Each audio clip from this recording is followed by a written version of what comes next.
Why are so many people convinced that vaccines cause autism? Like, why? Why? So back in the late 90s.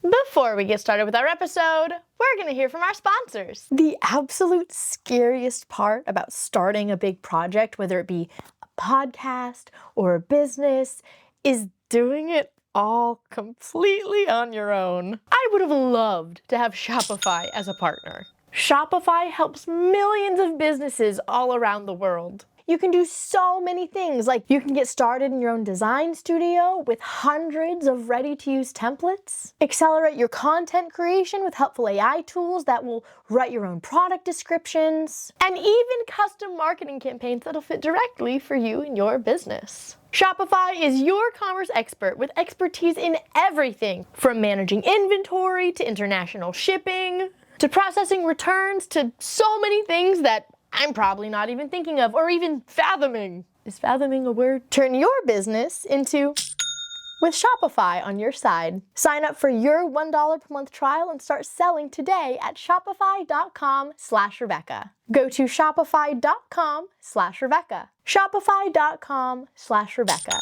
Now let's get started with this week's episode. Do you have a way that, like, your followers address you on your channels?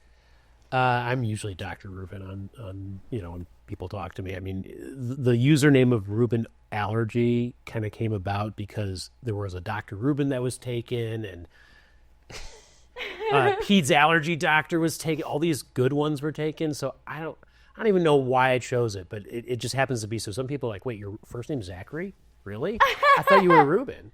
So But see, do people not know? Like, you always do doctor last name. Yeah. That makes sense. Yeah, I don't know. You could have done, like, Bowtie Doctor. I could have done that. But there's actually a real Bowtie Doctor that's out there too. Or like Dr. Bowtie. We'd have a Bowtie Friday on Twitter for years, where every Friday we would post pictures. It would be scientists, business people, doctors, and we'd just post pictures of us in bow ties and be like, hey, it's Bowtie Friday. My brother loves himself a bow tie. Like, my brother doesn't even like wearing regular ties. He has a bow tie collection. I'm the same way. Yeah, you would love this. Yes. He would love your bow tie. Yeah. I love your bow tie. I love the colors of it. I don't have my glasses on, but I can at least see the colors.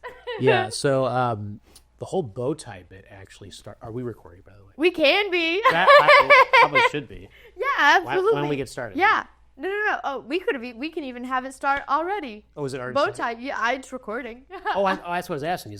Are we recording? Yes, it is recording, but it doesn't have to start until we want it to start. We're talking, so Yeah. let's let it go. There we go. Bow tie doctor. Yeah. Dr. Ruben, the bow tie doctor. I love that though. Yes. You're an allergist. I am an allergist. Sorry, you were about to say something. Go ahead. No, because people ask me, like, where'd you get this bow tie shtick from? And you're going to like this too because of your background. So when I went from college to medical school, I graduated a semester early, and I took a job as a programs manager for a charitable foundation that did a lot of work at a local public magnet high school called the Cleveland School of Science and Medicine. And I taught neurology for kids for 6 months. I love that. And so I had this knack for teaching for a long time with it.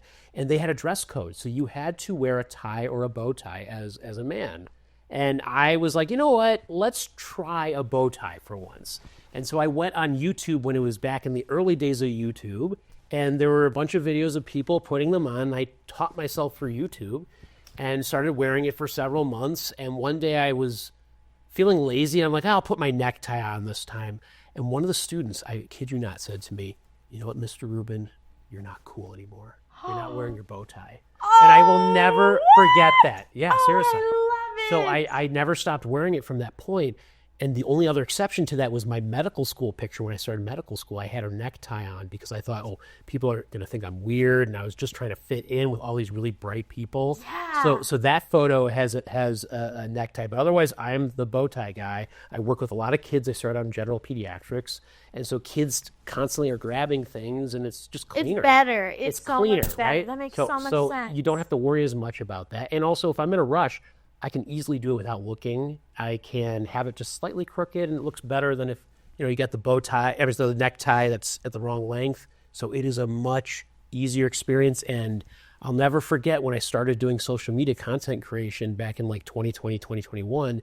I just kept wearing it, and people kept telling me, "You're the bow tie doctor." Yes! And it gives that moniker. I love it. So my brother, he went to this magnet school when he was younger, and my brother's so smart. Like, I'm the social person, he's the science math person. Like, he ended up skipping a grade with this magnet school, and they had this club that was Be a Man Club, and there was a lot of reasons for this club, and especially as a teacher looking back at this, there were a lot of underlying reasons. Obviously, like, it taught life skills, how to change a tire, how to write a resume, like different things, but it also like had an underlying thing of like kids who maybe didn't have father figures around, like having those male role models and having the male teachers really step up and like be that for these kids. And I loved that. It was beautiful. And every Friday they dressed up, and my brother, I think one of the teachers that was there always wore a bow tie, and my brother just respected him so much and wanted to be just like him. And so my brother wanted to wear a bow tie, and so he started wearing a bow tie and learned how to tie a bow tie. And now anytime he dresses up for anything, bow tie guy. He's got the collection. He knows how to tie them. Anytime he's in a wedding and someone gives him a clip-on, he side eyes a little bit. He's like, I used to be like that until I just got so busy. I was like, you know what? Every so often I have some pre-tied ties, and it looks very different actually. Yeah. But when you're in a pinch, it's fine. But there's a certain kind of like rite of passage if you can tie the tie yourself and not worry about it. Because when you go to weddings and you see groomsmen all like trying to figure out how to get and the they tie don't know, out. and it's like, who's the guy who knows? It's who's always the me. bow tie guy? Yeah, who's that bow tie guy?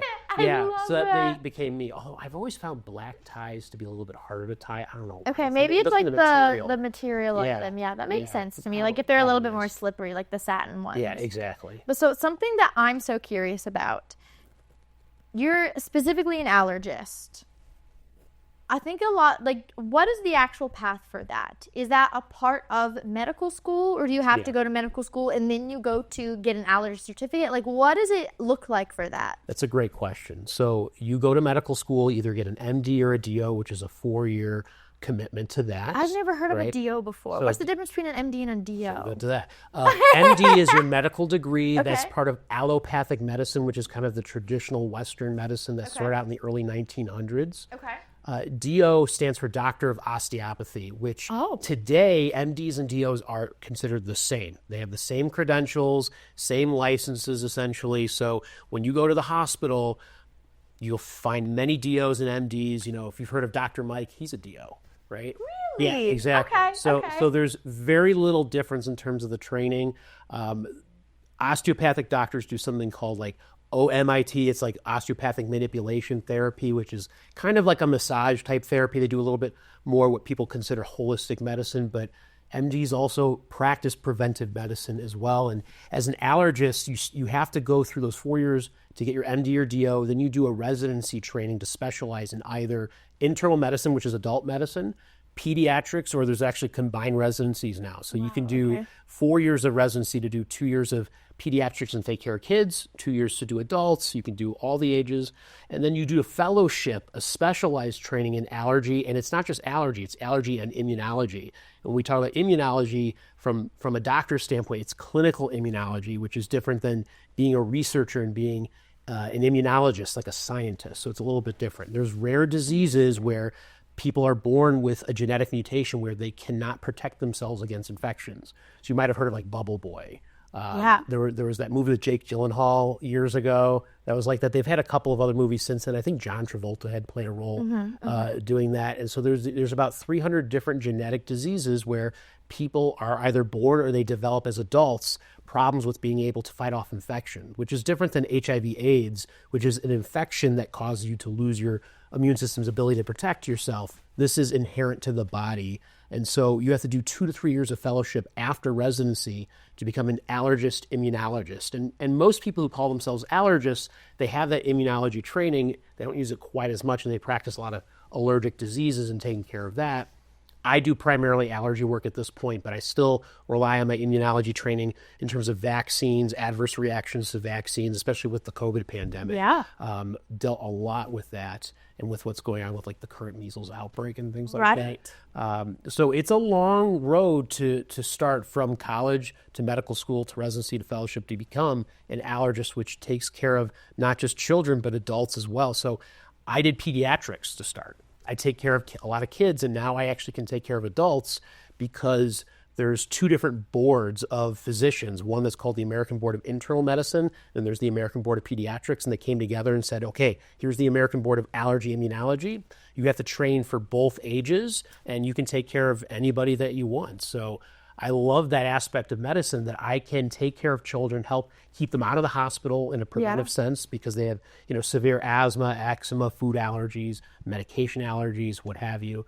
I train them to learn more about their body and how to take care of themselves and avoid situations that can make them really sick, and try to figure out what's triggering these symptoms, whatever it may be, and have them improve their quality of life and not get sick as much as possible. That is so cool. Yeah. I love that. How did you decide that this was the field you wanted to get into? So my dad's a general pediatrician. I initially wanted to be just like my dad because That's so cute. I grew up going to his office. He owned his practice with two other physicians, and I spent a lot of time helping him out at his office, and then I got multiple opportunities to sit in on patient encounters with him, and the families were all just amazing. They talked about how my dad was just so wonderful with them, and it was such a noble profession, So I was very impressionable at that age. And I said, okay, Dad, tell me about medical school. And he trained in the 70s and the 80s, which is a very different time. Back then, students would have to go run from one hospital wing to the other just to get x-rays. Physical x-rays, right? Wow. Which we don't do anymore. It's all digital. So it's very different skill set. Doctors used to draw blood. We don't really do that anymore unless you're in specific specialties. It's mostly nurses do that. So it's a very different way of practicing medicine. I said, Dad, this sounds like a dinosaur. I need to figure out what are we doing now because I want to go into medicine like you. So we looked for clubs around in the area. There wasn't anything. And so we decided to create our own organization called Mini Medical School for high school students. It's actually now called Dr. Rubin's Mini Medical School. And so my dad's still doing it with my mom, but I helped him develop this curriculum to teach high schoolers about medicine and what it's like to go to medical school, to learn about the allied fields. And so again, it gave me that kind of that teaching impressionable onset. And I loved it. So I actually went to Case Western in Cleveland, Ohio, and did their combined program. And I knew I was going to go into medical school out of high school. And I was like, okay, I'm going to do pediatrics. This is what I want to do, right? I was dead set on it until I got into my third and fourth year medical school where you start rotating. And I got a chance to do an allergy rotation. And I was like, okay, let's just give this a shot, see what it was like. And I immediately fell in love with it because, again, like I said before, you are not just taking care of kids. They grow up. You lose them when you're a pediatrician. In this field, you get to take care of them. And there's this huge boom in what the knowledge base has become over the last 20 years. What we know about it and how we've learned about differences in managing food allergies, differences in managing asthma. It's not just one disease, it's multiple diseases. We have so many different medications we can use now to take care of these patients that people's quality of life is vastly improved. Prior to, like when we were kids, there was only a handful of medicines and a handful of management strategies, so there wasn't that much. And it's just constantly changing. That when I look at the literature, when I see patients, it's like, even though it may seem like, oh, it's just sniffly, runny, stuffy, it's not just that. We do a lot more. That's so interesting. So I love being in the clinic setting. I really hate being in the hospital. They try to keep people out of the hospital. That's not fun. It's one of the few fields where you can be a pediatrician and take care of adults and not have to do all that additional training. That's so fascinating. Allergies, I think they're so interesting. Like, what exactly is and what causes an allergy? Right. So an allergy is an abnormal immune response to a foreign substance. Okay. That's different than like an autoimmune disease that a rheumatologist takes care of, which is an abnormal immune response to your own healthy tissue, like lupus is an example, or Hashimoto's, like thyroid disease. That I have a bunch of friends that have Hashimoto. Yeah, it's very, very common. And so allergy is like saying, okay, we would think that peanut butter would help us stay alive, right? Food is sustenance. It keeps us going, gives us the energy to do work. But for some people, the immune system thinks that it's a parasite. And so it creates this immune response that it starts remembering these foreign substances and will create an exaggerated response that could potentially be life-threatening. And what I really love about not just my field, but also what we do as content creators at the same time is educating the public about things that are not really well understood. And there are very few allergists like myself who go on social media and talk about these issues on a regular basis to give people a voice, to give people the ability to better understand their health, because there's a lot of garbage information on the internet. Is there a way to cure an allergy? Like, is that a thing? Or is that something that would even be possible in the future if not? Right. So there's not technically true cures for allergic diseases. It's more about better managing them, and there are some ways to modify the disease process. So, if you go get allergy shots for pollen, as an example, because you've got really bad seasonal allergies, we can give injections of that substance and give small incremental doses to basically take your immune system to school and bore it to death. Get really bored, right? If you saw the same thing over and over again, like a scary movie when you're a kid, you're initially terrified by it, but eventually, as you see it, you get used to it. Not everybody, though, and that's the same thing with shots. Like, shots don't always work all the time, but for a lot of people, it can be really, really helpful. But it's not considered a cure because it's not a permanent fix. If you stop doing it, it will likely revert it back to what it was before, or it'll change over time. Food allergies, people can outgrow them, so to speak, but there's no real cure right now, even though we have much better treatments to minimize the potential severity of it for some people through what we call oral immunotherapy, where you eat tiny amounts and slowly increase the dose. And then there's a new medication called Xolair that's an injection that kind of takes away some of that immune response, but it's not perfect. I do think there will be cures in the future. There's some really interesting clinical trials underway right now where they're taking multiple biologic medications and shutting down very small parts of the immune system, even using chemotherapy as a way to shut down these long-lived memory cells called plasma cells that make antibodies that could create that severe allergic reaction, and then turning off the ability to switch the production of certain antibodies that create it. So if you really enjoy learning about immunology, that's what allergy is all about, is seeing how does the immune system mess things up for you. We're going to take a quick break and hear from our sponsor. The absolute scariest part about starting a big project, whether it be a podcast or a business, is doing it all completely on your own. I would have loved to have Shopify as a partner. Shopify helps millions of businesses all around the world. In fact, 10% of all e-commerce in the US uses Shopify. You can do so many things, like you can get started in your own design studio with hundreds of ready-to-use templates, accelerate your content creation with helpful AI tools that will write your own product descriptions, and even custom marketing campaigns that'll fit directly for you and your business. Shopify is your commerce expert with expertise in everything from managing inventory to international shipping, to processing returns, to so many things that I'm probably not even thinking of or even fathoming. Is fathoming a word? Turn your business into with Shopify on your side. Sign up for your $1 per month trial and start selling today at shopify.com/Rebecca. Go to shopify.com/Rebecca. Shopify.com/Rebecca. Now, back to the episode. You made me think of so many different things that I want to bring up, either for you or for listeners. First of all, for me, I'm not allergic to any food. Everything that I'm allergic to is medication based. So I'm allergic to penicillin. There's a couple antibiotics that I've also developed allergies to, so like doxycycline, for example. I recently found out I had perioral dermatitis, which is this sensitivity, borderline allergy sensitivity to fluoride and a couple other things. And there's still a lot that they're learning about perioral dermatitis. Right. But before I actually got that diagnosis, the nurse practitioner that I saw at the time, because my doctor was just swamped and I just needed to get in because I had this giant rash on my face that was so painful. It felt like my face was on fire. And she was worried it was staph infection. So she put me on all these antibiotics for a while. And then I just kept getting chronic sinus infections on top of that. So to counteract both things, I was put on 6 to 8 rounds of antibiotics within a year. And I just started developing allergies to them left and right. And I was like, hey, can we not? Because a superbug's gonna come take me out one day, and now I'm very afraid of it. Oh, no. So like it's so interesting because like when it comes to medication allergies, the more you're exposed to it, the worse it gets, right? It can be potentially. It also depends on the route that it's given. So is it given by mouth? Is it put on your skin?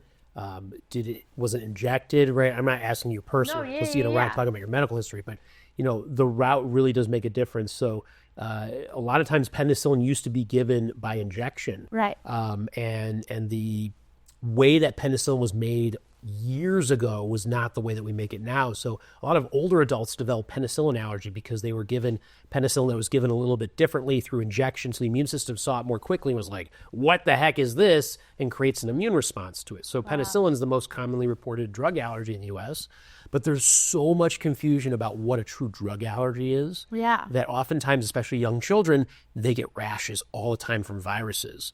And oftentimes a pediatrician or a family medicine doctor will give an antibiotic thinking that it's a bacterial infection when maybe it was, maybe it wasn't, hard to say.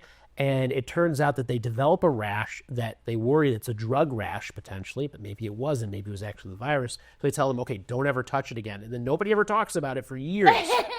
So there are so many patients out there who will be told by their parents, you were allergic to penicillin because you had something as a baby, and they don't even know what the story is. We've learned through newer research that probably 90% of the people who think they're allergic to penicillin are probably not allergic. Really? Yeah. Okay, we're going to have to ask my mom about this. and the thing is that even if you are allergic, roughly 70-80% of people after 10 years or more of abstinence from the drug will outgrow it. Really? Oh, that makes me feel so much better. So now that's penicillin.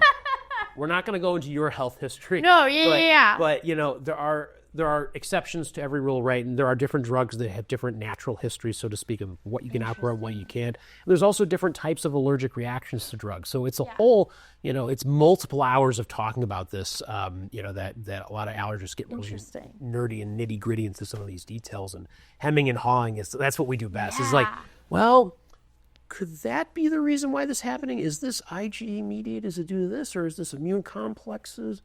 I don't know. I don't know if I feel comfortable giving them this drug. Maybe we could. Should we do a skin test? There's a lot of pondering about how do we figure out what the underlying mechanism is and whether or not it's safe for them to try it again.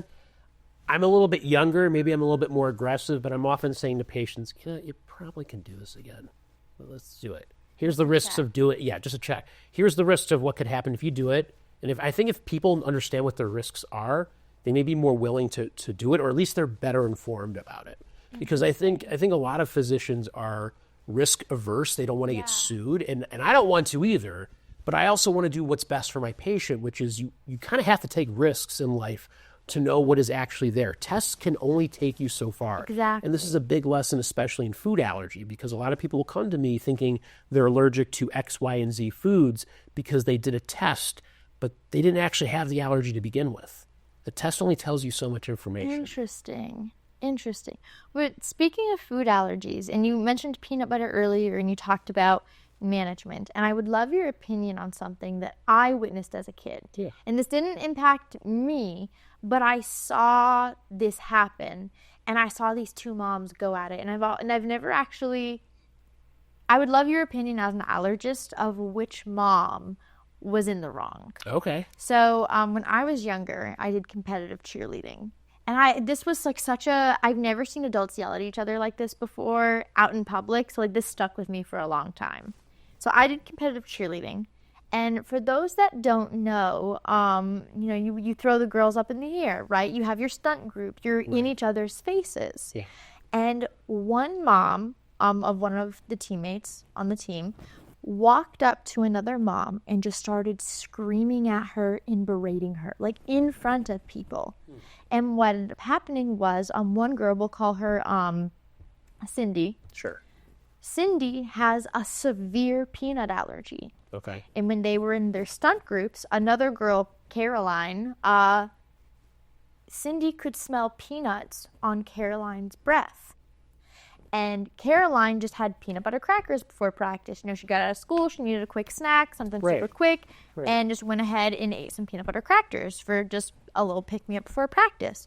And Cindy's mom said, you have to be more careful. You know that Cindy has an allergy. You know it's severe. She can smell it on Caroline's breath. You need to make sure your daughter doesn't eat these things before she comes to practice.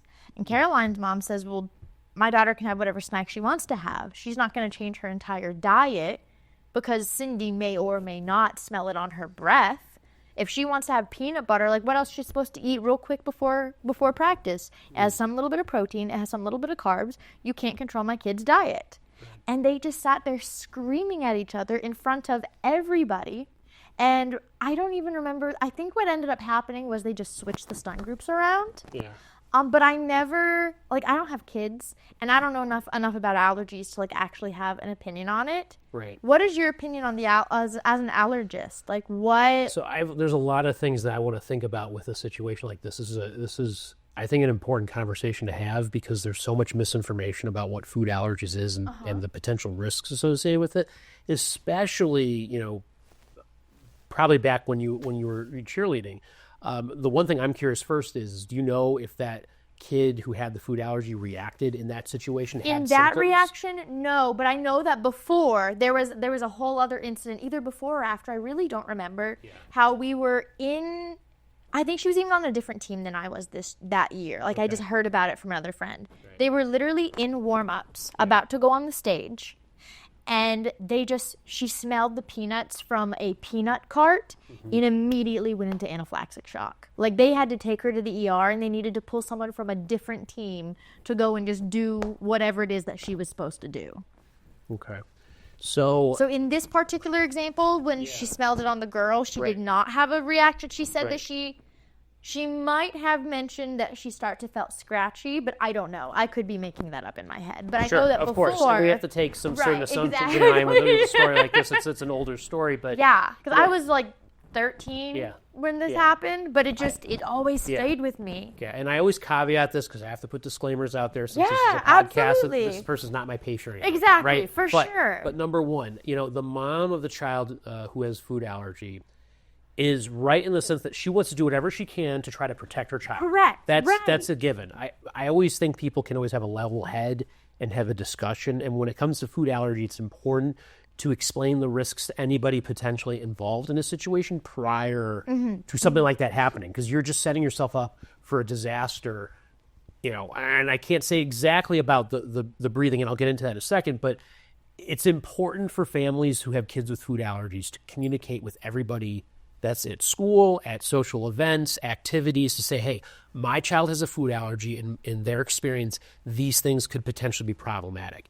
They can't have this food. They can't eat it. We may bring our own food to make it easier for people, but we need a space where this could be clean and make sure that the child's safe, right? So you set the ground rules ahead of time so that situation doesn't happen, because that's clearly not a great situation to have in public. And it's going to create a lot of misconceptions about what food allergy is, and quite frankly, annoy people. It can, and be very frustrating. The fact of somebody smelling peanuts and developing a severe allergic reaction, honestly, is not something that I've really seen personally. What I think generally happens in those situations is there's some type of what we call cross contact, where a surface that had peanut butter on it got on their hands somehow.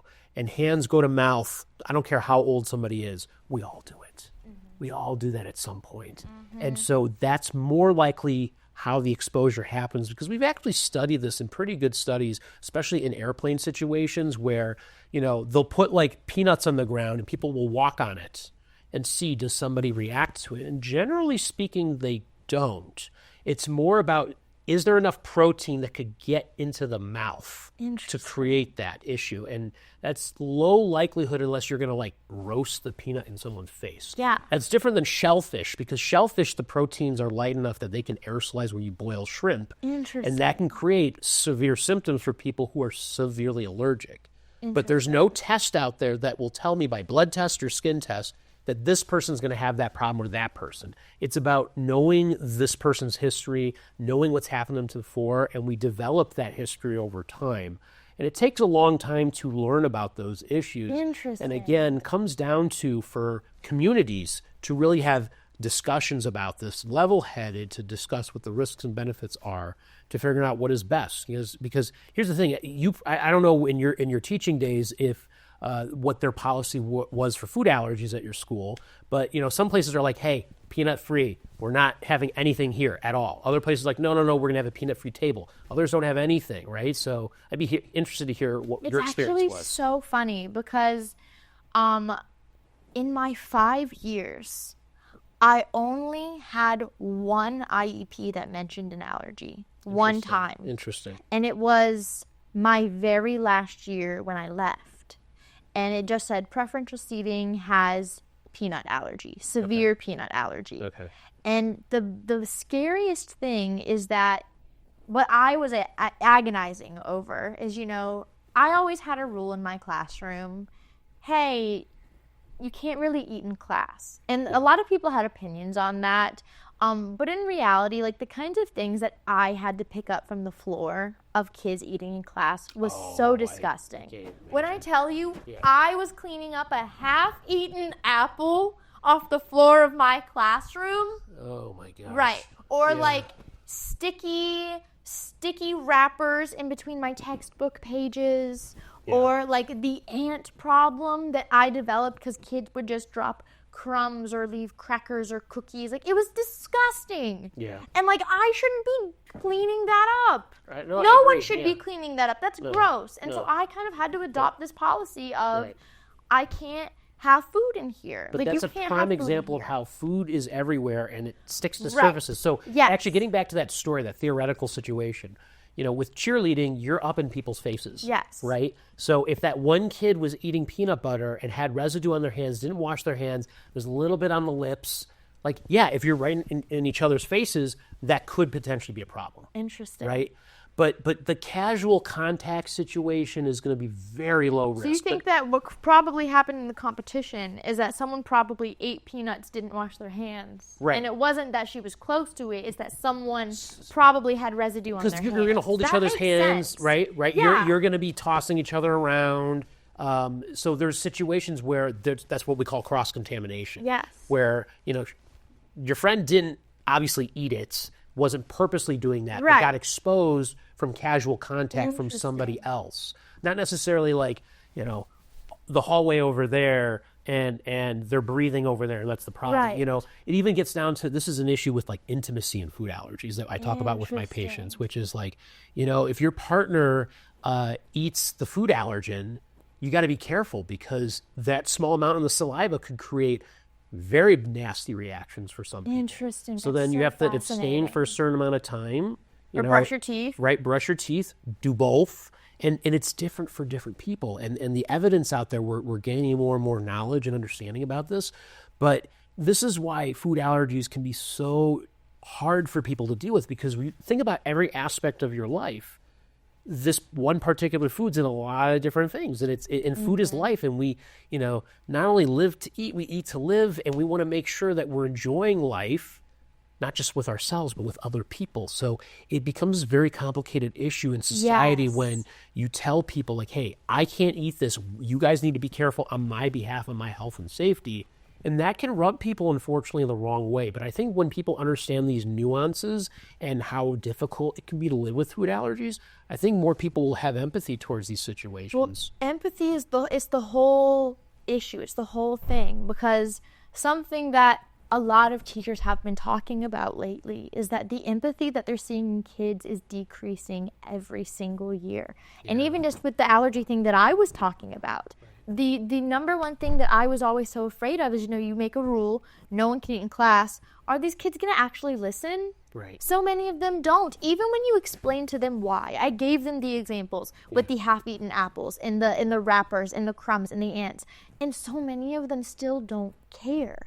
So I was so afraid that, I finally got an IEP that had an allergy listed on it. I was so afraid that some kid would not listen and would try to sneak, again, I didn't understand how allergies work. I just knew I need to keep peanut anything away from this kid. And I would still continuously see kids trying to eat. And I was like, hey, guy, we're obviously not going to single anyone out because that's everyone's own HIPAA. I mean, for teachers, it's not like HIPAA, but like you know what I mean. It's privacy privacy concern. issues. Yeah, I'm not exactly. going to tell the other kids, but hey, within my class roster, I have kids with allergies in this room, and I'm not going to tell you what it is or who it is, but not only is this a rule in my class because of just cleanliness in general, but there are health issues that we need to be mindful of our other classmates. That's why this rule is How here. old were your students? High schoolers. They're high schoolers. They're yeah. high schoolers. They That's know right. They better. should know better. And they still, even with that, some kids cannot be bothered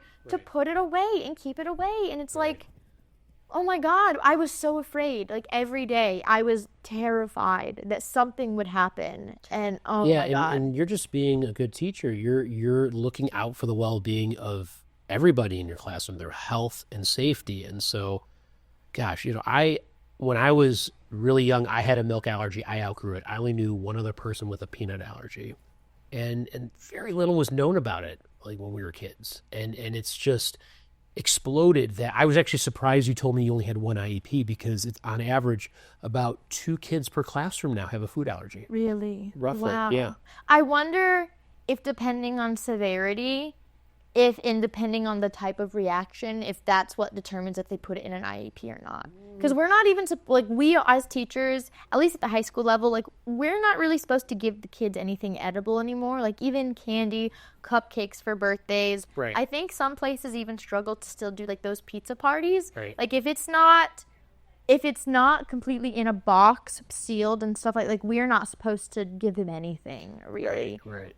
So I wonder if, because also the IEPs and the accommodations that kids have really maneuver and change when it comes from elementary to middle to high school. So I'm wondering if by high school, depending on the reaction and depending on what it is and things like that, Maybe if it might come, might if have it dropped comes it. out. Yeah, but still, food allergy is considered a disability. Oh yeah.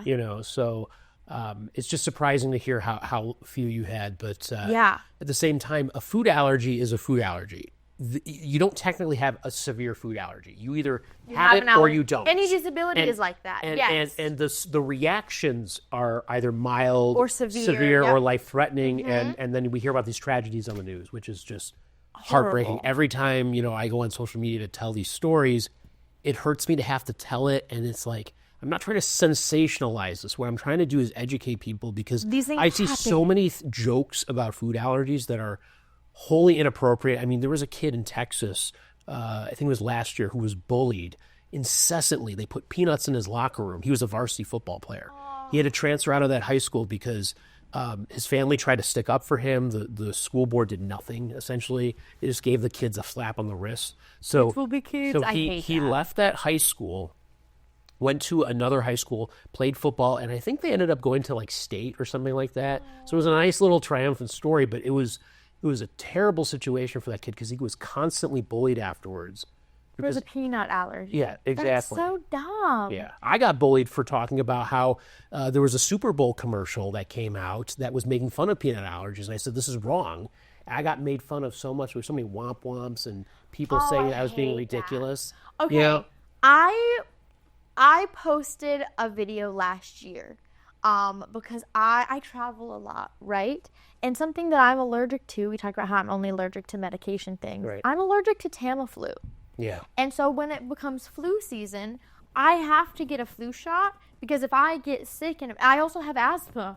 So like I'm You allergic need a to flu shot. I'm asthmatic and I'm allergic to Tamiflu. So if I get the flu and it becomes severe, which is very possible because of my asthma, I can't take Tamiflu. Like I'm really SOL. So I always get a flu shot. And during flu season, when I get on airplanes, I typically wear a mask because I can't get the flu. Right. And last year, I went on an airplane with my mask, and someone sat down next to me and just immediately started giving me so much crap about, oh my God, are you so afraid of COVID? Are you one of those snowflake sheep? You're just so Did somebody scared of actually say that Yes, to you, to your face? literally, actually I to can my see that face. online, but No, to my wow. face. That's incredible. And it started out as very like passive aggressive, and when I wasn't giving them the time of day, like it started out as very like just passive aggressive comments, and then as I wasn't giving in to the whatever, it became much more like, oh, what, are you just too afraid? Like, you're just sheep. You don't wanna fight back. Like, you're just so embarrassed that you're afraid of this COVID.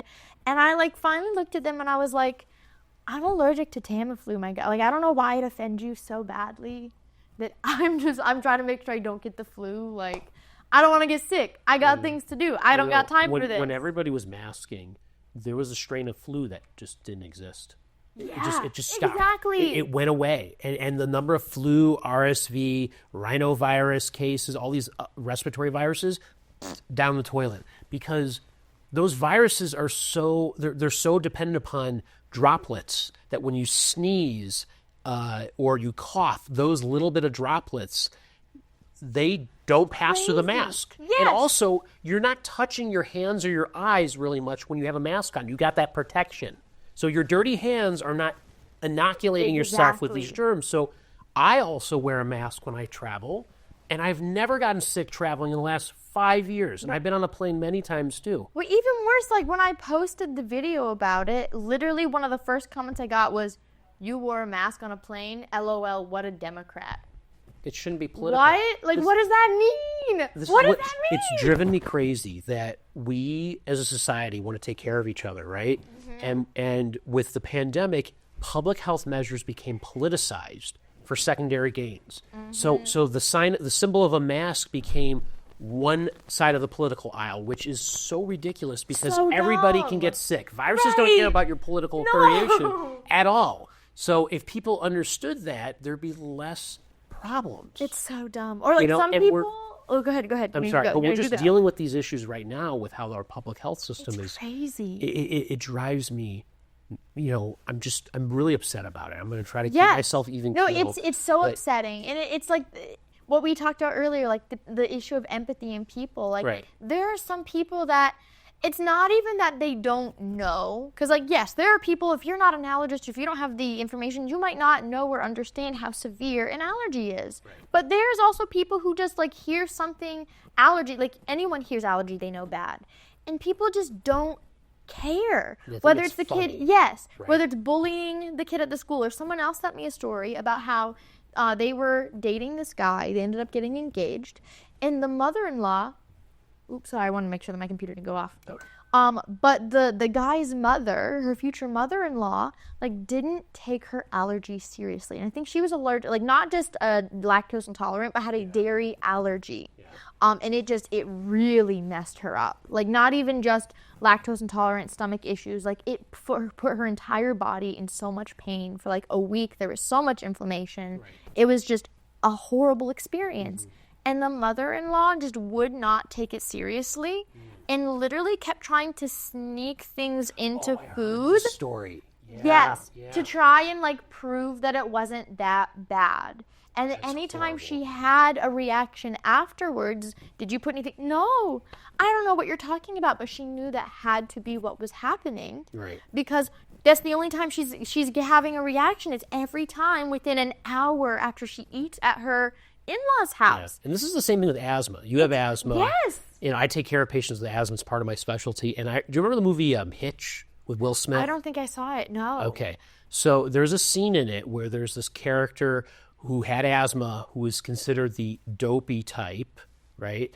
In order to get the girl and have that kiss in the movie, he had to look at his inhaler and throw it on the ground and then go kiss her. So it was a symbolism of saying, well, your asthma makes you weak, and your mind can overcome this disease. Even though it's an abnormal immune response, it's a hypersensitivity reaction to what you breathe. Everybody breathes, and every time you breathe, you're taking in dust, mold, all sorts of germs, pollutants, and some people's lungs are more reactive to that, leading to inflammation that causes coughing, wheezing, shortness of breath, chest tightness, and or difficulty breathing. Can be life-threatening. There's, about 10 people dying of asthma every day in the United States. Every day? Oh my God, that's so scary. About 10 people, yeah.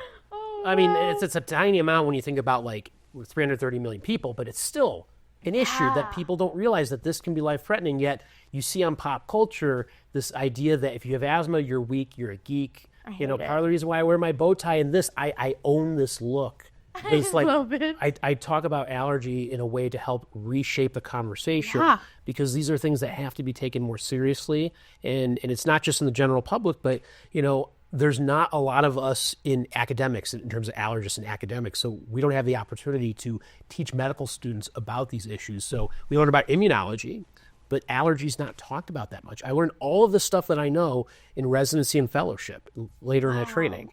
It's actually so funny that you say that. Because another cheerleading story. When I was, how old was I? Maybe 14 or 15.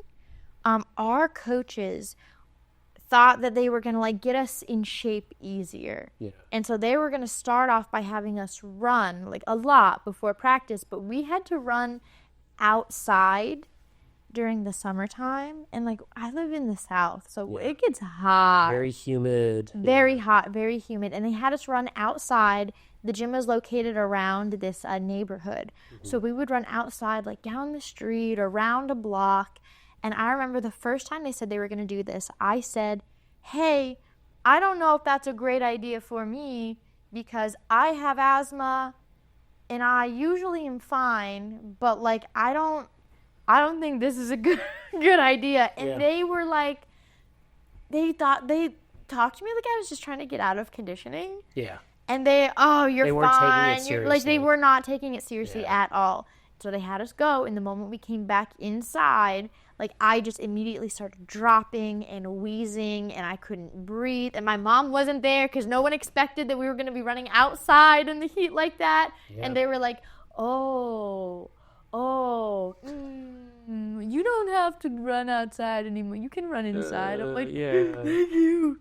Thank you so much. It was bad. And I've never had that bad of an asthma scare before, but I never even used to have to take my inhalers before practices, but after that I was like, I'm not You're not playing around with that especially if they're not going to take it seriously. I have patients who are young, who are very fit, who have asthma, and I had one recently who had RSV, a really fit dude who almost died, was in the ICU, almost put on a ventilator because it was that bad. It scary. can really, really make people sick. Yeah. And this is the thing about a lot of allergic diseases. Unless you see someone's face get really swollen or hives, you're not going to really see what the symptoms of it are, right? It's not like other disease states where you can visibly see that and understand it. Somebody having trouble breathing, it's it's in your head. Yeah. You're hysterical. Breathe. Yeah, Deep come on. It's I Just can't. get over I it. physically Calm can't. down. Calm down, right? That doesn't No. that doesn't work. No. You know Literally what I'm not. saying? It's not in your head. It's literally when people understand the immune system better, they'll really recognize oh yeah, your immune system is being it's overly jacked up is basically what it is. Mm-hmm. And so it's so funny. I'll never forget that moment because I remember even I was so ill I was throwing up. Yeah.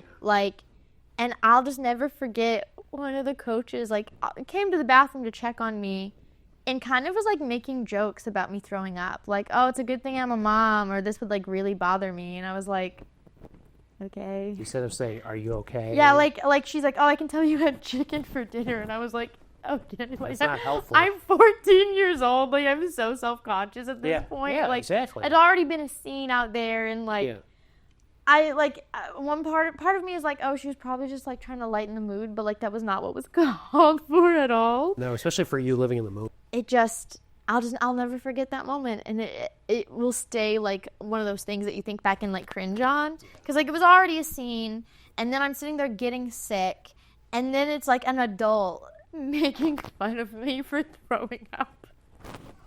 I hated it so much. But so something else that I'm kind of allergic to, and I know everyone, you'll get this maybe. Everyone says oh, everyone's allergic to mosquito bites. Everyone gets a reaction, but no. I get the quarter-sized whelps. Yeah, you have Skeeter syndrome is what it's called. Oh, that's a thing? It's a thing. Oh, tell me about this. Yeah, so people have this exaggerated immune response to the mosquito's saliva because they're going to inject a little bit of it when they're taking out some blood. And so the immune system looks at it and creates a large boatload of histamine being released and some other chemicals to create very large red itchy, potentially painful welts that are right there. It's not anaphylaxis. It's not life-threatening, but it sucks. It's so painful. It's so painful, yeah. So, you know, It's like I have a condition. but it is. I'm like, yeah. You know what I mean? Like, You're allergic to mosquito bites. You are. You are. Bad. Yeah. And I got the sweet blood, the one that they like really like to snack on, and I'm like, I know I'm nice, but I'm not that sweet. Leave me alone. It's really common. Every time I talk about it on social media, there's just thousands of people like, I have it too. I'm not alone. Yeah, it's me. Is there? Do you know like what blood is it that the mosquitoes just love? Like, do you know? I don't know if that's really real, to be honest. Really? They talk about certain blood types being associated with mosquitoes having a predilection to it. I'm not sure. I haven't looked into that literature in a while, but it makes sense to me. It's like flavors of humans, you know? yeah. What's your type? Right? Yeah, like I get it. Do you like strawberry or orange? Do you like A or AB? No, I get it. But you know, that's the thing that I think gets lost in communication online, which is there's so much nuance to the human body, and to be able to figure out what's going on and to come to a scientific consensus, that takes time. Yeah. And so oftentimes misinformation spreads because they'll try to say that, you know, we're not looking to science and things like that. And it's like, no, we actually are. We are thinking about the root cause of things. But a lot of what happens in life, we don't fully understand. I actually say I don't know more times than I know in many days. I say it all the time. I think it's important, even when you're a professional, to like something that I always held very important when I was a teacher is if a kid asked me something I didn't know, like I actually am not sure, but I can check on that for you. You can look it up. And we can look it up, or let's look it up together. And I think that's so important because I think that people hear a title, whether it's doctor, allergist, teacher, and the assumption is just that they have all the answers all the time. Like, you would not believe the kinds of things that, like, I'll say that I'm trying to think of an example. I can't right now off the top of my head, but something like, I didn't know this mathematic thing, or I didn't know that peppers are all the same, whether it's red, green, orange, yellow, they're all the same pepper, just in different stages of ripeness. And I'm like, oh my God, I had no idea. But aren't you a teacher? Why would I know that just because I'm a teacher? I taught social studies. Right. Why would I know that about peppers? Exactly. When would that ever come up? Yeah. And like even things within history of something, like someone could ask me something about something specific in Ghana's history. Yeah. Well, aren't you a teacher? But that's not in the curriculum that I have to teach. So like I wouldn't just come across that information for no reason. You are human.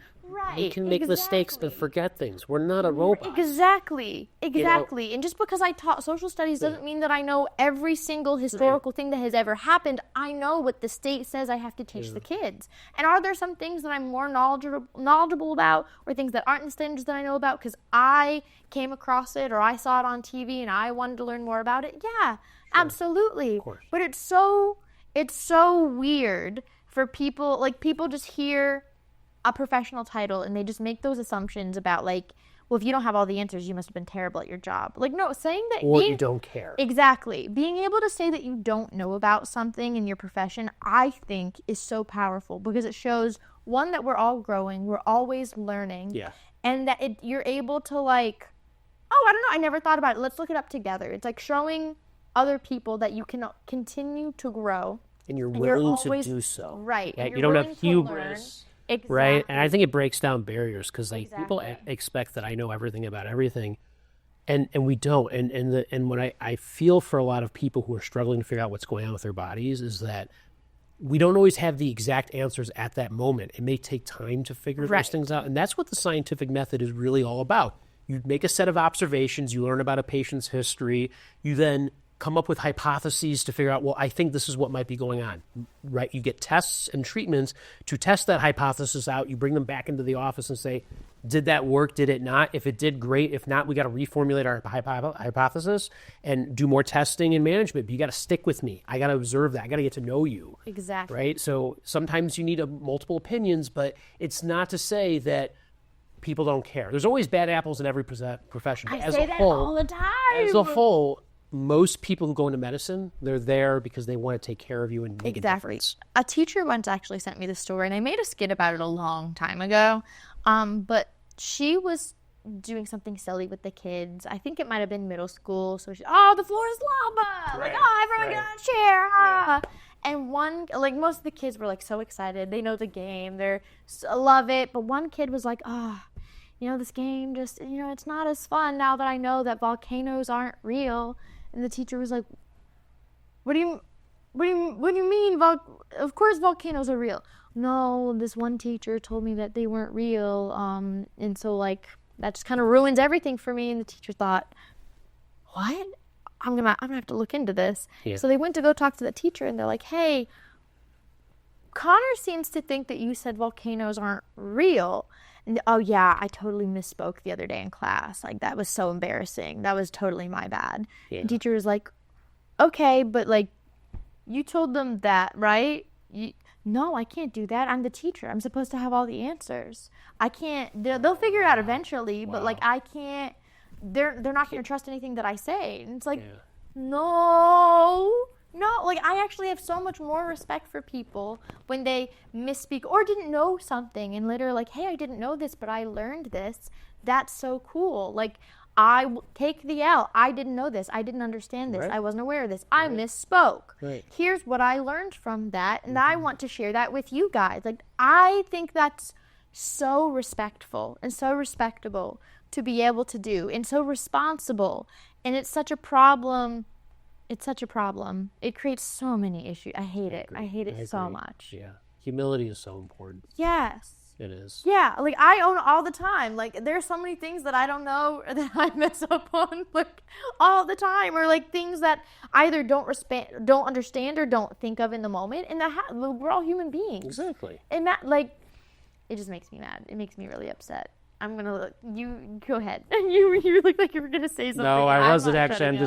I was just thinking about how important that message is. Well, so something, speaking of the mosquito bites, what I used to do when I would get them really bad that I can't do anymore because you scared me was take Benadryl. And apparently it's so bad. Well, so I'm going to have you tell everyone why Benadryl used to be my go-to, man. Yeah, well, what I'm trying to do, I'm not the only one saying this. This is not just me, okay? It's not just me. The issue is... Yeah, but you're who I listen to. Okay, thank you. So Benadryl came out in the 1940s, one of the first ever antihistamines. So we call it first generation. Right? What is an antihistamine? An antihistamine is a medication that blocks a chemical histamine. That chemical has a lot of functions. Like an allergy. An allergy, like itching, runny nose, sneezing. That's part of it, but it also helps you stay awake. It helps with stomach acid production. So when you take an antacid like Pepsid, that's an antihistamine, actually. Wait, antihistamines keep you awake? Doesn't Benadryl make you sleepy? No. Oh, sorry. So histamine, the chemical, keeps you awake. So when you block the... Yeah, I know it's confusing. Sorry. Okay. So we're on the same page. See, I didn't understand. Yeah. There we go. Yeah, exactly. That's an example. So Benadryl is not just an antihistamine medication. It actually has properties called anticholinergic. Okay. So that means it blocks a neurotransmitter in your brain called acetylcholine. It's also found in other parts of your body. So Benadryl has a lot of side effects associated with it. It doesn't just make you sleepy. It can have you lose focus. You can have a dry mouth. Older people at risk of getting blurry vision or urinary retention or constipation. And there's some evidence, not a ton, but there's some evidence that anticholinergic medications as a whole, when you take it chronically, especially as you get older, are associated with developing dementia later in life. Right? Wow. Now, once in a while taking it, that's not likely going to do that. But there are people who use it chronically as sleep aids. Like ZzzQuil is Benadryl, right? Oh, ZzzQuil's Benadryl? Yeah. I didn't know that. Okay. So it's not a great sleep aid. It makes you fall asleep, but then you feel like you're drunk the next day. Yeah. Right? It doesn't help you. Your sleep quality is not great. The FAA does not allow pilots to take Benadryl and then fly within 60 hours. Really? It lingers for a while, and you're at higher risk of having car accidents when you're on Benadryl, right? Wow. So there's this thought that, well, Benadryl it helps with my allergy symptoms. It works the fastest. That's a myth. The studies are now showing us that the newer second-generation antihistamines like Zyrtec, Claritin, Xyzal, and Allegra, they work just about as quickly, and they're just about as effective. So why are we taking old medications that have more side effects when we can take the newer ones that have less side effects and they last longer? Interesting. And also the newer ones you're not likely going to overdose on. Benadryl kills people. Really? Yeah. That's so scary. Yeah, there was actually, TikTok had a trend a few years ago where they're like, oh, take Benadryl and see the Hat Man and hallucinate. Oh, no. And a kid died from that. Oh, my God. How much did he take? Do you know? I don't know. Too much. That's all we know. That's all we need to. That's all we need to. Oh, my gosh. So I'm just So nosy. you can't OD on those newer ones like you can with Benadryl because those anticholinergic effects, it can cause a fatal heart arrhythmia. Wow. So Benadryl, we all talked before, chlorpheniramine is in the same boat as That's Benadryl? a first generation antihistamine, has similar properties. Okay. There's hydroxyzine known as Atarax that does it as well. Zequel Ultra is the same drug as Unisom, which is doxylamine. That's an old antihistamine. Wow. These are a lot of over-counter medications aren't necessarily safe when you take them at inappropriately high doses. That's so scary. Tylenol, high doses cause liver damage. It's one of the number top reasons why people have liver damage is taking That's too so much scary because Tylenol. Tylenol is actually the only pain medication that I can take. I mean, if you for take my it allergies. as Yeah, directed, yeah. it's fine, but people often take way too much, and it can lead to liver damage. That's so scary. Even vitamins and supplements aren't safe. Like during the measles outbreak, people were recommending vitamin A, and that's causing kids to have liver damage. There were 10 kids in Lubbock, Texas, who were admitted for measles, but also had liver damage from the vitamin A they were taking at home. Wow. So not everything that's sold over the counter is technically for safe. you. Yeah. You have to think about what is safe and effective at the right dose, and talk with your doctor if you're struggling with these issues. That's so scary. Are there any, this is also fascinating. Are there any other misconceptions within, whether it's allergens or immunizations or anything like that people really just don't understand? There's a huge misconception about what is an allergy versus an intolerance. Okay. Right? So a lot of people, when they say they're allergic, they may actually be intolerant where you're not able to digest a food. So there's often misconceptions where you see skits online where they're like, oh, I can't eat this because I'm allergic. So then the waiter will take the food back and they're like, wait, no, I can still eat it anyways. And they eat it and it's fine. Well, when you're intolerant, you can eat more of it than if you're allergic. These are nuanced differences. And there's so many different misconceptions I talk about on a regular basis online. This idea of botanical sexism, right? Why is it that we have more allergies nowadays? People are blaming male trees. They're saying that city planners back in the 40s were planting only male trees in cities, which only produce pollen. Therefore, it's causing all these issues. So it's due to male patriarchy. Well, most trees are actually male and female. You have male and female parts to it. Interesting. Right? Those are monoecious trees like That's birch so tree. weird. Okay, it's weird, and it creates this weird social construct of people blaming men for no reason. That's weird. Where it's like there's plenty of other things to blame men know. for, but Yeah, male of course. trees? Yeah, it's like city planners only want to. No, it's all misinformation. That's and I have to wild. debunk it every year. Those videos go viral. And then Every I have to sit there spring. every spring. There's always somebody saying, I came up with this, and it's like, no. No, you didn't. Like, That's not a thing. It's not a thing. You can be mad at men for different reasons, but this is not true. This is not one of them. Like plant biology is not the same as human biology. I actually learned this the other day. I'm going to set that fan up real quick because it's not going for whatever, or it is, but it's not. Okay. It's just, this is not cool enough. I learned this the other day because I live in the South. So I live in the highlighter yellow state in Right. the And you're the peak right every now. oh my Yeah. God. Remind me after this to show you what my patio looks like right now. Oh, I It's believe just it. yellow, and there's Yeah. one not yellow spot where my cat sat. Exactly. So she's yellow instead. Yeah. Oh, but I literally was telling my mom when I get back, I have to hose down the patio. But I didn't know that it's actually not the yellow pollen that is the crazy allergen. That in fact it's the birch or some of the other I can't think of the word, but air pollutants from some of the other trees, but they're not noticeable by the naked eye. But when you see the yellow, it usually is an indicator that the others are around. So the yellow pollen is actually a scapegoat for the other Right. particles. So Is what that- you're I trying to feel get, like I'm not right. I feel so like the this is issue wrong. is that the stuff that's heavy that sits on the ground is not as allergenic as the stuff that's very fine and Yes. smaller. That's what you're Yes. trying to get at. Because the smaller the particle that gets into your airways, the more likely it gets deeper and creates more inflammation. Yes. So the stuff that's sitting there, if you look at it, that's not what's going to be the problem. It's the stuff you really can't see well. Yeah, but it is indicative of high pollen counts and still Like very if the yellow's problematic. there, then the ones that you can't see are also there. And Right, That's right, why the yellow just exactly. kind of takes the heat. It's Yeah, like, it's but like it the doesn't. scapegoat. It's nobody. I mean, I personally am not worried about that. It's just the fact that pollen counts are rising like crazy. Is there a reason for that? Like, why? So nobody likes me saying this, but it's climate change. It's the fact that temperatures have been rising over time, so plants are able to start pollinating and releasing the grains earlier in the year and stopping later in the year.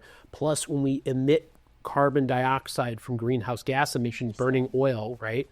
Carbon dioxide is part of photosynthesis that allows for plants to grow. And they even did elegant studies where they would actually put trees in specific like tanks and give them certain amounts of carbon dioxide over the years and then measure how much pollen was given. And there's a positive correlation between higher CO2 levels and more pollen being released. And some of the pollen grains apparently are changing in some of their structures, becoming more allergenic too. So it's not just more, it's just causing more severe, allergies too. That's crazy. Holy moly. Yeah. I'm like mind blown right now. Like, I feel like I every learn time, stuff every day and I love sharing it with people. like I have like a list of questions and stories, but then you say something and I'm like so mind blown that I'm Then you like, wanna go on another, I yeah. look like I don't even know what I'm trying to get at next, but I'm just so in awe. What I'm really excited about is that all the stuff I've been talking about with you and I've been on social media doing, I am now putting in a book that's coming out soon. It's called All About Allergies. You have to send me a copy. Yeah, I will. I'm collecting all of my friends' books. The pre-order is going to start May 24th. Okay. So, but the book is not going to be officially published till next February. Okay. But people can start ordering it very soon. So I don't know when this episode is going to get released, but I can try to save it for May. Yeah. Yeah, I can make this around the pre-order date. Absolutely, we can do that. be Say great. the name again, It's all about allergies. and where can they pre-order it? I don't know exactly yet. We'll put it in the description. Put it in the We'll description. Put it in the description. Because we're just about to have the cover. I'll show you a draft that's of it. so exciting. Yeah, I am. Congratulations. Thank you. I am beyond excited because it's going to talk not just about the sniffles of allergic rhinitis. It's going to talk about eczema, asthma, food allergies, drug allergies, love vaccine that. allergies, sinusitis. It's going to talk about biologic medications, immunotherapy. What are we doing in the future with the field? Learning about the history of medicine, immunology. It's going to go over a whole slew of things in one book. So I'm really excited. You just made me think of a question, and I know you're gonna like want to roll your eyes a little bit. I this is gonna be a clip that I've posted. Okay. Like I'm so excited to post this. Yeah. Why are so many people convinced that vaccines cause autism? Why is this a thing? Why are they so uninformed? And why? Why? So back in the late 90s, there was someone by the name of Andrew Wakefield fraudulently posted findings from a small study that got published in one of the most premier journals called The Lancet that was trying to link vaccines with autism in a handful of kids. But it was a highly flawed study. There was questionable ethics surrounding it as well, and it eventually got retracted. But that set off a wildfire of people saying that vaccines cause autism for X, Y, and Z reasons. And the issue is that, a lot of people are trying to figure out what causes autism. And I think our conversation about autism has changed a lot over the years. But back then, a lot of people were scared of it, and it was a relatively newer diagnosis. But autism has been around for a Forever. long time. It just wasn't recognized as what it is that we know of it now, right? And so a lot of the increase is really related to just recognizing it. It's been with us this whole time.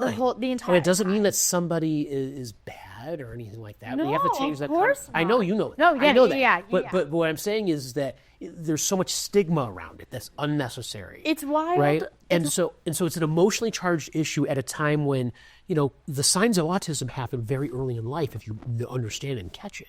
You can really pick it up early, but you happen to be giving kids vaccines around the same time. Yeah. It's a correlation, not a causation. We've been getting vaccines for decades. Yeah. And it hasn't been an issue. One of the things they would say was causing it was a mercury-based preservative called thimerosal. That's what they were initially blaming it on in vaccines. Okay, they took it out. What happened? More kids got diagnosed. So was thimerosal protective?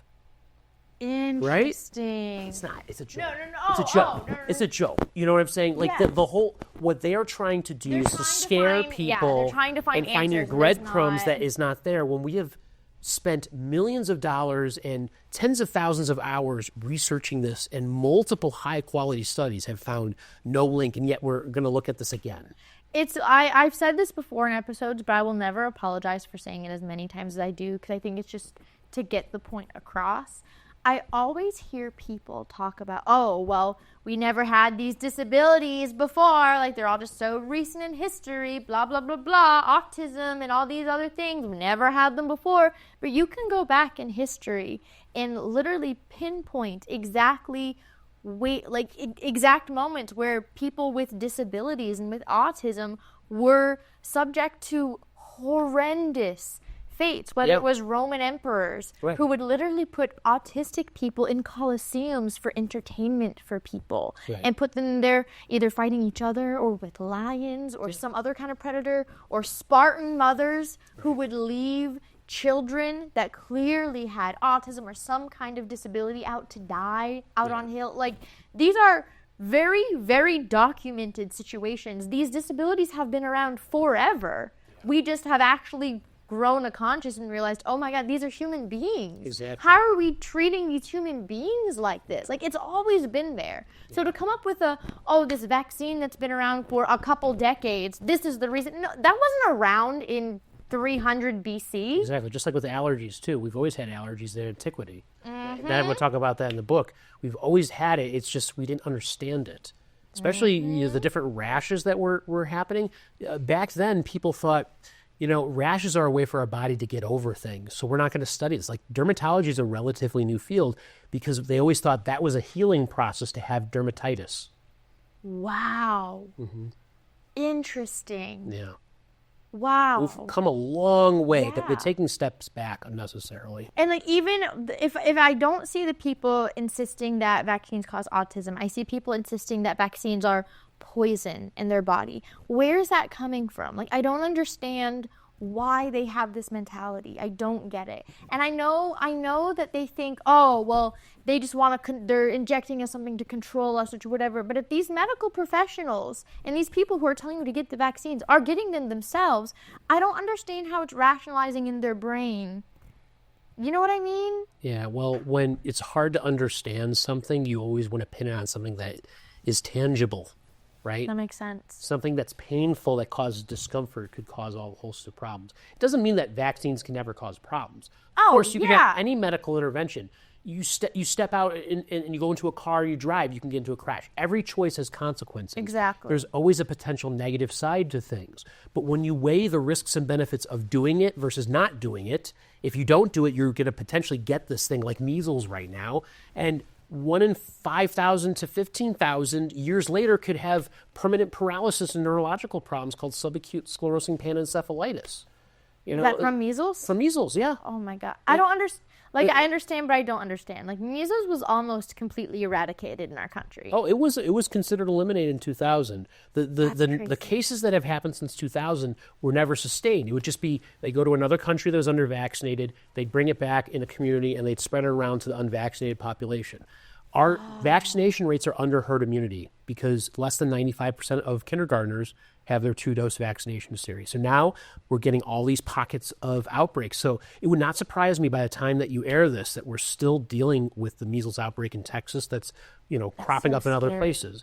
We believe that there's a good chance that this will continue to transmit for the next 12 plus months, which would mean that it's not eliminated anymore. That's so scary. And it's all, in my mind, due to two things.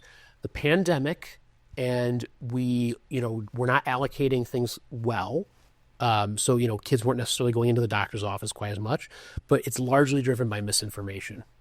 That's so scary. And scaring people unnecessarily. What about I've heard a lot about bird flu and that there's an outbreak and it's getting worse.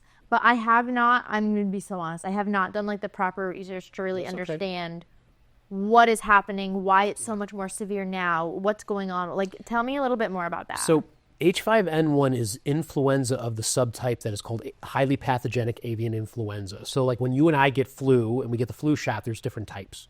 So this type is originated in birds and is highly infectious and basically 100% fatal in birds. And it's been spreading since 2022, killing millions of birds, which is why our egg prices have been going up. Because there's less chicken. There's just less eggs available because of that. And so what we're seeing now is the virus is transmitting from birds to mammals of all sorts of types. That's so scary. You know, cats have been dying from this. Some human cases have happened as well. Have the humans passed or have they survived? We've had one case in Louisiana where someone died from bird flu. Okay. So it has not gotten to the point where it's jumped from human to human and had sustained transmission.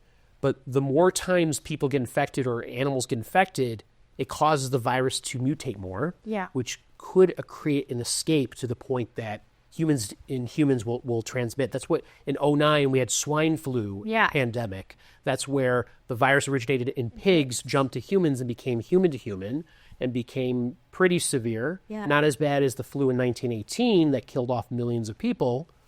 But, you know, it's something we have right now have to keep an eye on and try to figure out how do we contain this. But the containment that's been going on has been so awful that it's going to be very hard to stop this. Do you think that it's H5N1? Yes. Do you think that bird flu could turn into another COVID situation? Not in the same way. Okay. So one is that we have population immunity to an extent, meaning people have been infected to similar viruses enough that maybe there's some cross protection from the immune system. With COVID, there was really no population immunity whatsoever. We didn't even know how the virus worked. We didn't have a vaccine. We didn't have anything. We have stuff to start with if we can, you know, develop it quickly. We have some tools versus we had no tools. We didn't know what we were doing. Yeah. It was so novel. So I don't suspect it'll be to that extent. But there's going to be suffering potentially if we don't take this seriously. Absolutely. Can you think of any other like major misconceptions that you want to touch on whether it comes to the immunization stuff, the allergy stuff, like any of it that you want to touch on? Right. You know, we touched on it slightly, but a lot of people think that if you have some type of allergic disease, you're weak. Oh, I hate it. That is not true at all. It just means that you have a hyper-reactive immune response to that foreign substance. Whatever the diseases we talk about, asthma, we'll talk about allergies, food allergies, what have you. There are plenty of professional athletes at the highest level who have these issues. And celebrities, you know, Harry Styles has asthma, right? He's been seen using an inhaler quite a bit. Yeah. David Beckham, right? There's plenty of people who have these issues and still... Selena Gomez has lupus. Yeah. You know. Love that queen. So, I mean, I think that that's a good way to leave it is just to understand that we need to change the conversation. Absolutely. Thank you so much for hanging out. Like, honestly, when I come back, we might have to do a part 2. Because, I feel like we could talk about this all day. Like, this is just so fascinating to me. Well, thank you for having me. This was a lot of fun to do this. Oh, good. I'm so glad. And I am so passionate about, obviously, like, a big thing for me. I always told kids when I taught social studies that the first step to accepting each other is understanding each other. And that's really why I started the podcast. But especially when it comes to really life-threatening things and things that really change the health and well-being of people in general, whether it was this episode or when I talked about drug addiction and recovery not that long ago. Like, there are some things that I'm so passionate about starting the conversation because so many people are afraid to, especially in today's climate, like talking about vaccines. Right. It can be so polarizing, but it's important. It's important, and someone has to start it, and so I'm so excited that you came to do this with me. We're going to have to do more. Sounds good. But thank you so much for hanging out with me today. I hope you guys all learned as much as I love the episodes where I get to learn things. I just do. But thank you guys. I hope you have a great rest of your day, and we'll see y'all next week. Bye, my lovelies.